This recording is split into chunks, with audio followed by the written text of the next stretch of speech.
ce fameux grand remplacement qui tiers-mondise le pays. La thèse du grand remplacement. Vous l'assumez.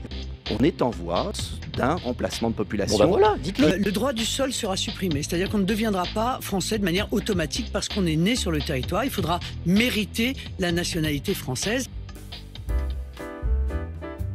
À la base, la Gaule était celte, mais ensuite est devenue romaine. Nous avons été colonisés par, en rouge, les Alamans, soit les Allemands. En vert, les Burgondes, qui donna la Bourgogne, étaient originaires de Scandinavie, puis de Germanie. En violet, les Romains, qui viennent d'Italie. En jaune, les Wisigoths, peuple d'origine germanique et scandinave. En orange, l'Armorique, qui était le peuple celte.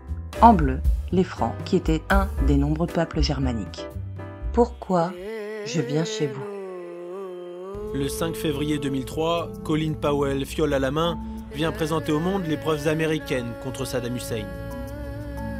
Il avait alors présenté de fausses preuves pour justifier l'intervention militaire en Irak.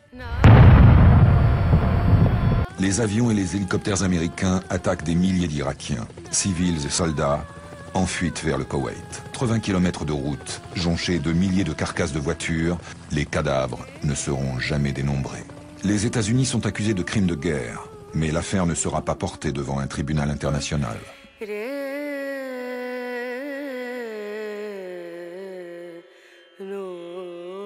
Pourquoi je viens chez vous?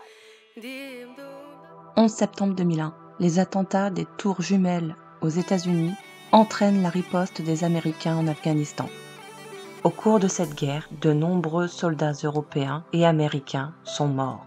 Pour une opération qui était au départ de remplacer les talibans, après 20 ans, nous avons réussi à remplacer les talibans par les talibans. Et à notre départ, nous avons laissé des tonnes d'armes. Mais la vraie raison de cette guerre était de détourner de l'argent issu des recettes fiscales aux États-Unis et dans les autres pays européens. C'est près de 2500 milliards détournés. Cette fameuse dette que vous payez pour des gens qui se mettent cet argent dans leur poche. L'alerteur Julian Assange avait diffusé cette information. The goal is to use Afghanistan to wash money out of the tax bases of the United States, out of the tax bases of European countries, through Afghanistan and back into the hands of a transnational security elite. C'est d'ailleurs pour cette raison que Julian Assange croupit en prison actuellement. Pourquoi je viens chez vous? Les États-Unis, soutenus par la France, s'apprête alors à mener une opération militaire aérienne en Syrie. Et la France est prête à punir ceux qui ont pris la décision infâme de gazer des innocents. Mais à la toute dernière minute, Barack Obama recule. La Russie s'engouffre dans la brèche, accentue son soutien au régime, envoie des soldats sur place. Assad peut aussi compter sur le soutien indéfectible de l'Iran et du Hezbollah libanais. L'opposition s'effrite, s'effondre. Les islamistes prennent de plus en plus de place avant d'être eux aussi fortement affaiblis. Aujourd'hui, Bachar el-Assad, dont tout le monde promettait la chute imminente il y a 10 ans, est toujours au pouvoir et plus personne ne semble en mesure de l'en chasser. Pourquoi je viens chez vous? سيد ساركوزي أهنئكم على فوزكم بالانتخابات تستحقون ثقة الشعب الفرنسي. Monsieur Kadhafi, je suis enchanté de vous parler. Je n'ai pas oublié notre rencontre. Je garde un excellent souvenir de la qualité de vos analyses. Vous méritez amplement votre titre de guide. أنا مطمن إنه عندنا صديق مثلكم في أوروبا. بعرف طموحكم وعزيمتكم ورح نعمل كتير لدولتنا. Le colonel Kadhafi est tué dans sa ville natale de Sirte. Pour les partisans du régime, cette mort serait la conséquence de la volte-face française. La France vend des armes à la Libye de Kadhafi. Pourquoi je viens chez vous? Lundi, 3 soldats français tués au Sahel, ça fait 53 tués au Sahel parmi les rangs français. Ça va faire 8 ans que nous sommes là-bas, sur place. Question un peu brutale ce matin, pourquoi est-ce que la France est toujours engagée au Sahel ? La France apporterait son soutien aux djihadistes et espionnerait le Mali. C'est ce qu'affirme Bamako qui, dans une lettre adressée au Conseil de sécurité de l'ONU, demande une réunion d'urgence. Le but, faire cesser ce qu'ils présentent comme des actes d'agression venant de Paris. Les autorités maliennes dénoncent des violations répétitives et fréquentes de l'espace aérien national par les forces françaises qui se livreraient à des activités considérées comme de l'espionnage et des tentatives d'intimidation. Et ce, avec pour objectif de collecter des renseignements au profit des groupes terroristes opérant dans le Sahel et pour leur larguer des armes et des munitions. Bamako affirme par ailleurs disposer de plusieurs éléments de preuve. Le ministère malien des Affaires étrangères précise que le pays se réserve le droit de faire usage de la légitime défense si les agissements français persistent, conformément à la Charte des Nations Unies. Pourquoi je viens chez vous? Mai 1994. Plus de 200 000 morts, les Hutus tuent les Tutsis. La France a soutenu les génocidaires selon certains et pas n'importe qui. Mais avant, rappelons le contexte. Tout commence avec la colonisation belge. La société rwandaise était composée de deux tribus, les Hutus à 84% et les Tutsis à 15%. Un seul et même peuple avec des places différentes. Les Tutsis sont des propriétaires de troupeaux et les Hutus des paysans. Les colons belges attisent ces différences, ils s'appuient sur les Tutsis pour gouverner, ce qui crée les tensions et frustrations. En 1962, le Rwanda devient indépendant et les Hutus, plus nombreux, reprennent le pouvoir. 100 000 Tutsis sont alors tués et 300 000 autres sont poussés à l'exil. Et pendant près de 30 ans, ils sont violemment réprimés par le pouvoir Hutu. Mais l'histoire s'accélère en octobre 1990. Une rébellion menée par les réfugiés Tutsis entre en force au nord du Rwanda. C'est le début de la guerre civile. C'est à ce moment-là que la politique de la France devient trouble.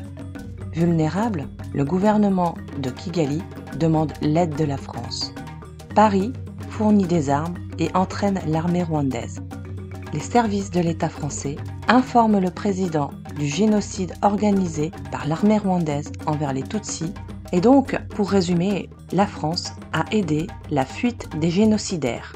Écoutons Guillaume Ancel, ex-lieutenant engagé au Rwanda en 1994.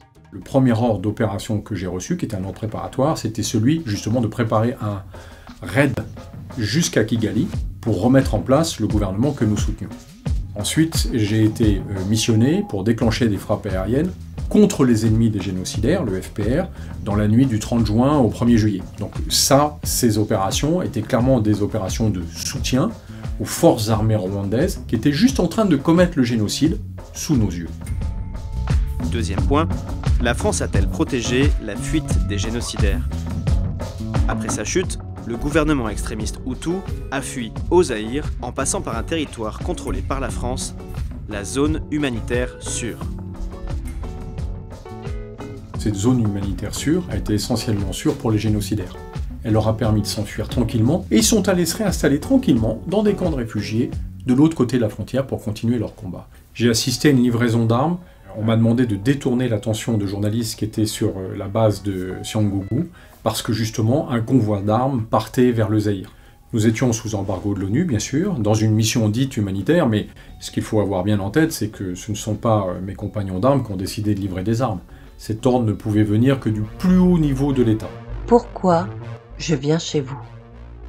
Dès les premiers jours de guerre ouverte, des tentatives pour trouver des terrains d'entente entre Kiev et Moscou ont été lancées.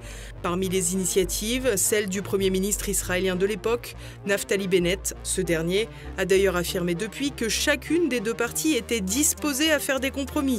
Poutine aurait ainsi cessé son opération de démilitarisation de l'Ukraine et Zelensky aurait oublié l'adhésion à l'OTAN de son pays. Mais il a fallu compter sur Londres, où régnait encore Boris Johnson, pour faire échouer le travail.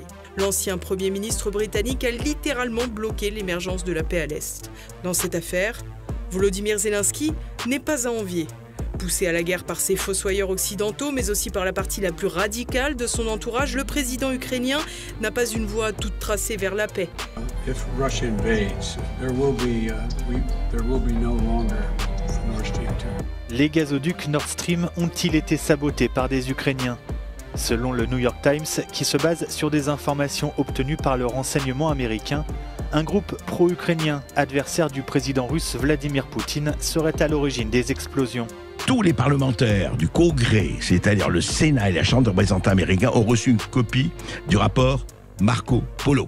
Tout est parti de cet ordinateur d'Hunter Biden qui dépose en 2019 chez un réparateur et il se rend compte qu'il y a des choses qui enfreignent la loi. Donc là il se dit oulala, qu'est-ce que c'est que cette histoire? Donc il contacte le bureau local du FBI et en fait cette histoire va traîner. Oui, alors ce rapport, donc on va donner les chiffres, hein. Il fait 630 pages, tout est sourcé, tout est documenté, c'est 200 gigas de données et ça recense 459 crimes. Quelle catégorie? Alors il y a les crimes de corruption et de trafic d'influence, donc c'est là clairement où Hunter Biden utilise le réseau de sa famille et notamment le réseau de son père, donc Joe Biden, pour faire des deals avec des tonnes d'entreprises. Alors il y a bien sûr Burisma en Ukraine qui est la plus connue.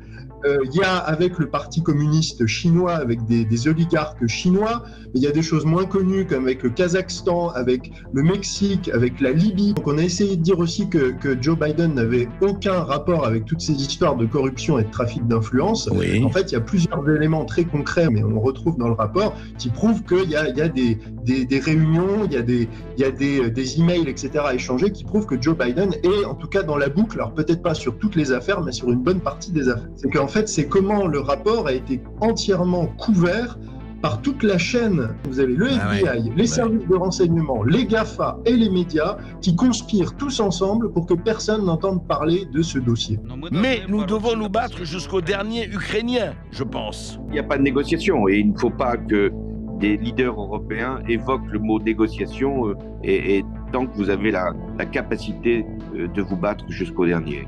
Et comme le disait ce recruteur de BlackRock, la guerre c'est bon pour les affaires. C'est excitant lorsque les choses tournent mal. Iraq, wrong. Syria, wrong. Russiagate, really wrong. Quand les riches se font la guerre, ce sont les pauvres qui meurent. Jean-Paul Sartre.